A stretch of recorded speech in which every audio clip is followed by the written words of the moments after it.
They didn't ask me, they just made the decision, and like always, I was supposed to smile, nod, and go along with it.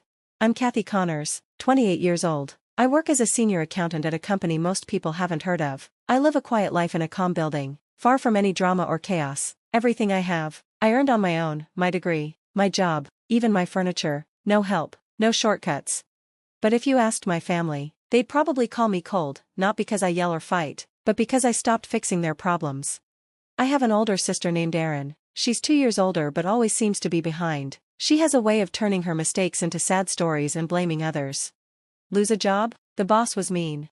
Kicked out of her apartment? Her roommates were jealous. Late on bills again? She's trying her best. My parents, Carol and Frank, never question her. They always adjust their lives around her, and when they can't help, they turn to me. You're stable, Kathy. You're lucky you can help. I've heard that line for years. Help with her car. Help with her rent. Help get her out of trouble. Always help. And when I said no, which wasn't often, they acted like I was the bad one. I learned early that my worth in the family wasn't love, it was being useful. But everyone has limits, and I had reached mine. Sunday dinners were always the same food, same table, same pressure pretending to be polite. That night, something felt off. My mom greeted me with a smile that looked fake. You look so thin, sweetheart, are you eating enough? Dad just gave a small nod. Hey, kiddo. Erin was already at the table, staring at her phone, avoiding eye contact. I recognized the signs. When Mom was extra sweet and Dad went quiet, it meant they were about to drop news I wouldn't like. We got through the salad. Mom talked about the weather like it was something important. Dad kept filling his glass. Erin barely touched her food. Then Mom put her fork down, folded her hands, and gave me the smile she always used before asking for something big. Kathy, she said softly, we've been talking. Erin's had a tough time, and she's going to move in with you for a while. Just like that, no asking, no discussion, like it was already decided and I'd just agree. The room went quiet. They were waiting for me to say no, so they could call me selfish. I looked at Erin. She glanced up, then quickly looked away. Dad cleared his throat, ready for a fight. But I smiled. Of course, I said lightly, if it helps Erin get back on her feet, I don't see why not. Silence. My mom looked surprised. Dad relaxed. Erin leaned back, looking pleased.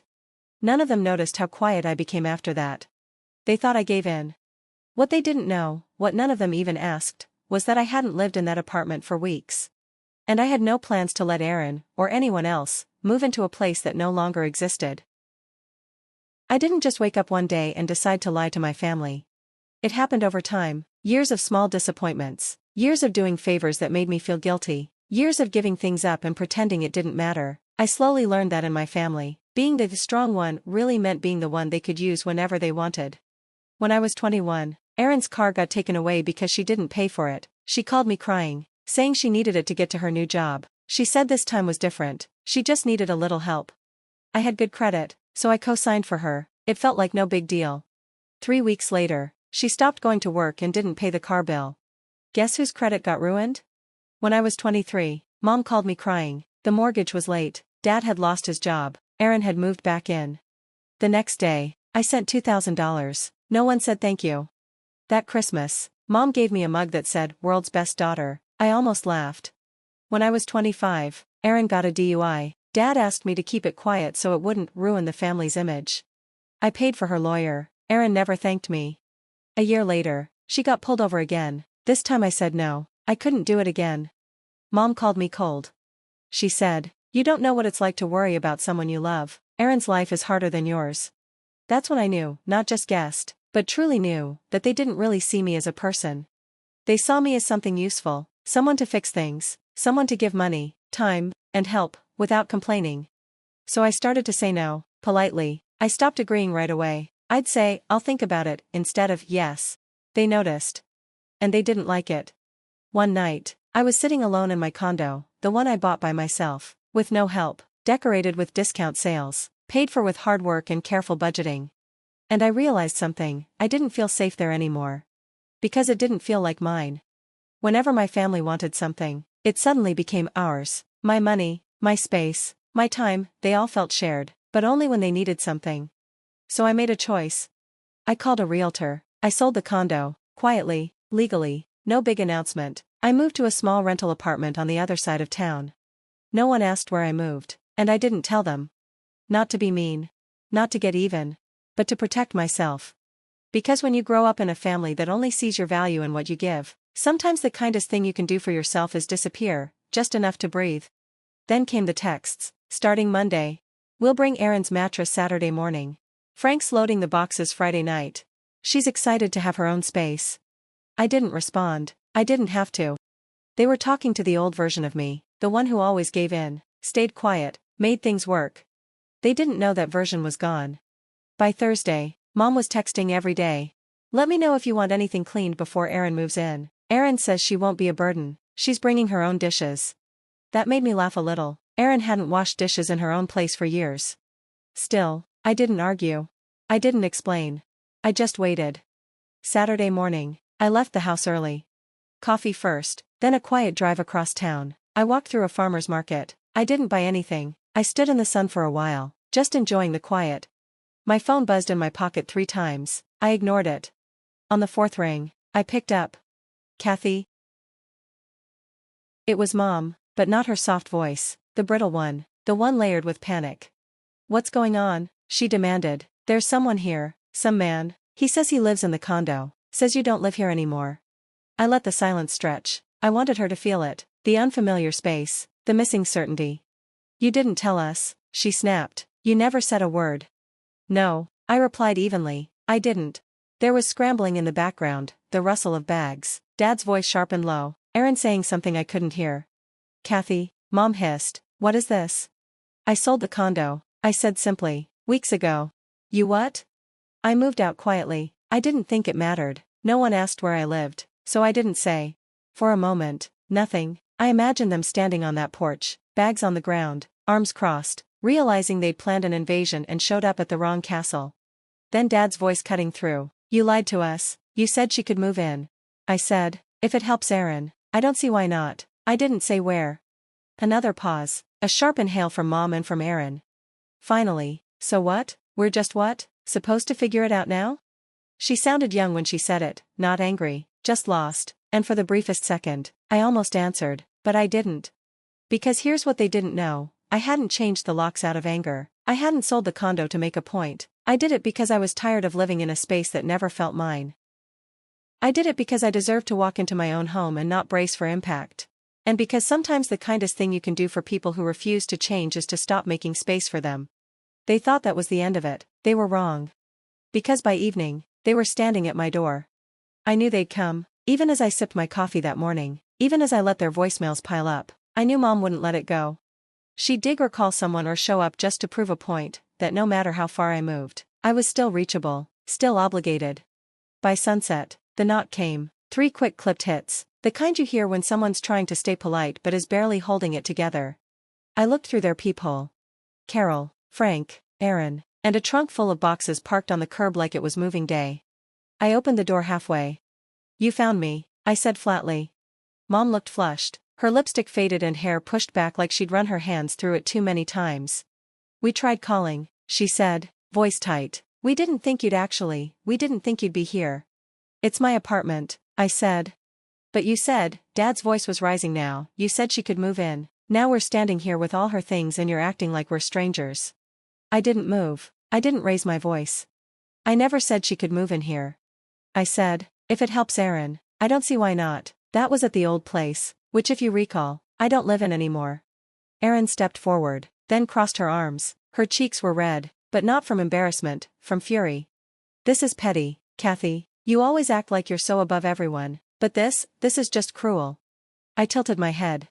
You packed up your life and drove across the city to move into someone's apartment that you didn't even confirm still existed. That's not cruelty, that's entitlement. Erin's voice cracked. You're my sister. Yes, I said. Cool, and you've spent years confusing that with free housing. Dad stepped between us, his voice edged with warning.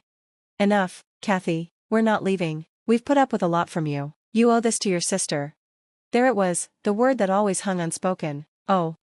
As if every dollar I'd paid, every hour I'd worked, every sleepless night spent solving problems I didn't cause had been written down somewhere, part of a silent contract I never signed. I stepped back, picked up my phone.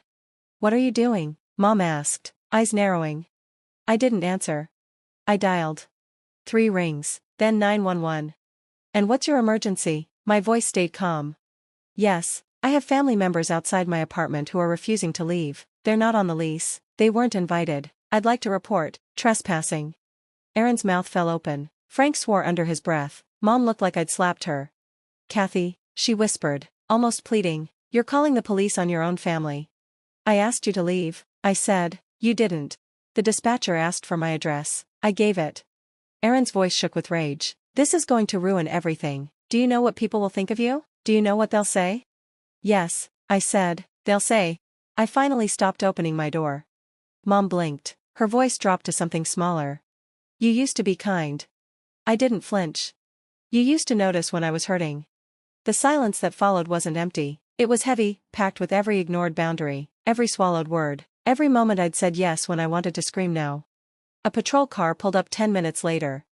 The officer stepped out tall and calm, her hand near her belt but relaxed. Evening, she said. We received a call about trespassing. I nodded. That's me. She looked at my parents, at Aaron, at the car with bags still in the trunk. Ma'am, sir, I'm going to have to ask you to leave the premises. This is our daughter, Frank said.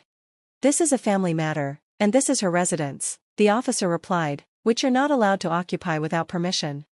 Aaron looked like she might cry or throw something, or both. You're going to regret this, Kathy. No, I said, I've regretted almost everything up until this point. This is the first thing I'm sure of.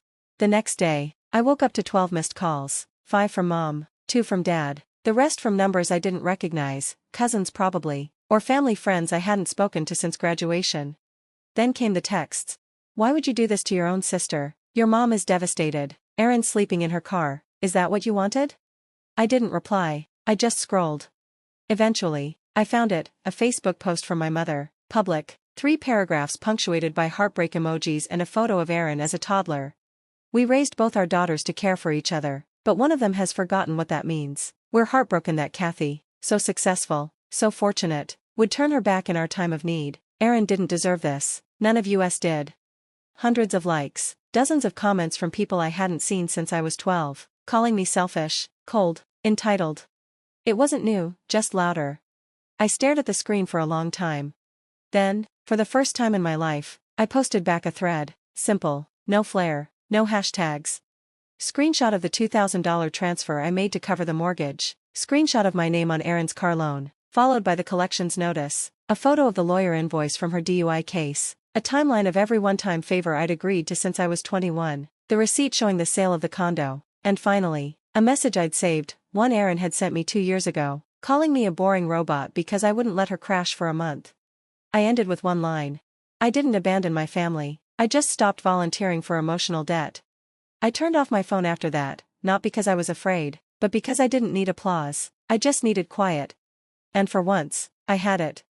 That night, the apartment was still, no noise from the hallway, no buzzing phone, just the quiet hum of the fridge and the occasional creak of old pipes shifting in the walls.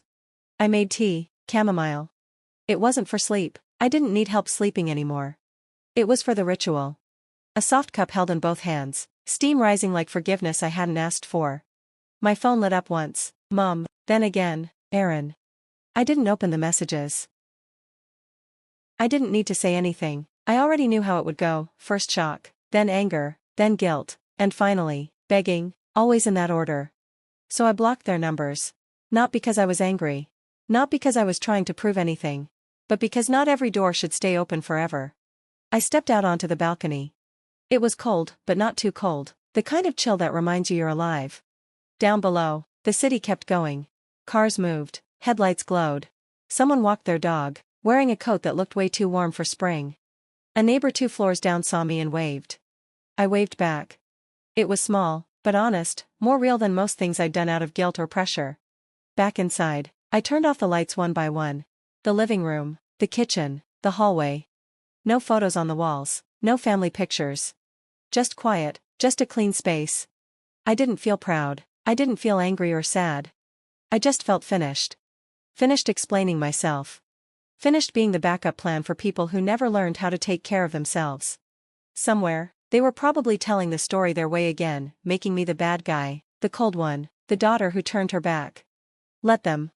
I didn't move here to be loved. I moved here to stop pretending I hadn't already disappeared. They told the story like I did. Now I've told the truth.